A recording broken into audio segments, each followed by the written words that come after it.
An arrest in Fayette County is reigniting a debate over the growing number of civilian groups working to catch sexual predators in Pennsylvania.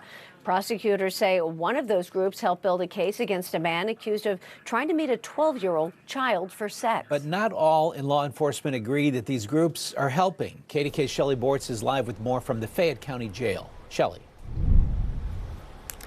Well, that suspect remains jailed here tonight without bail. But this case is also fueling a growing debate among prosecutors. Some think that these civilian predator hunting groups actually help expose alleged offenders, while others believe those confrontations actually hurt the investigation before it actually ever makes it to court.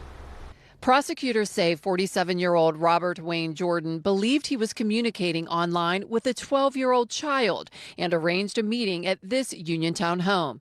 Investigators say the child was actually a decoy working with predator poachers, a civilian predator hunting group that later turned evidence over to Uniontown police.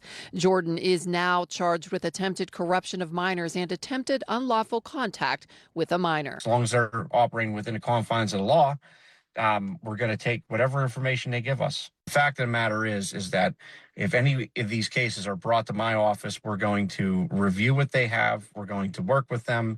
And if we have enough to prosecute, we're going to prosecute. But the arrest is also highlighting a growing disagreement among prosecutors over whether civilian sexual predator hunting groups are helping catch alleged predators or hurting criminal cases. Westmoreland County District Attorney Nicole Ziccarelli says, quote, while prospective criminal prosecutions are being hindered by the actions of these civilian groups, public safety is in jeopardy every time these civilians attempt to confront alleged perpetrators.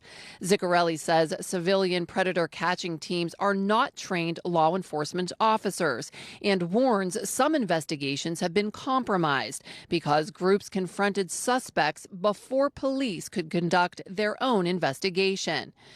Westmoreland County's concern isn't just public safety. Ziccarelli says some vigilante-led investigations have fallen apart in court, with judges suppressing evidence and dismissing charges, allowing cases they believe could have been prosecuted to go no further. She adds, quote, if their goal is truly to protect children, they are not doing it when taking matters into their own hands, refusing to turn over information to law enforcement and putting the public at risk without proper safety measures in place.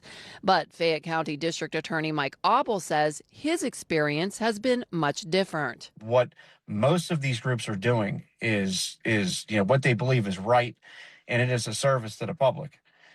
These are individuals that are clearly trying to attract children, have sexual relations with children, which is entirely illegal and outrageous. So I do appreciate the work that they're putting in. Auble says his office currently has 3 pending criminal cases that originated with information provided by other civilian predator hunting groups. He says when groups preserve evidence and cooperate with investigators, the information can help law enforcement identify suspects and build prosecutable cases.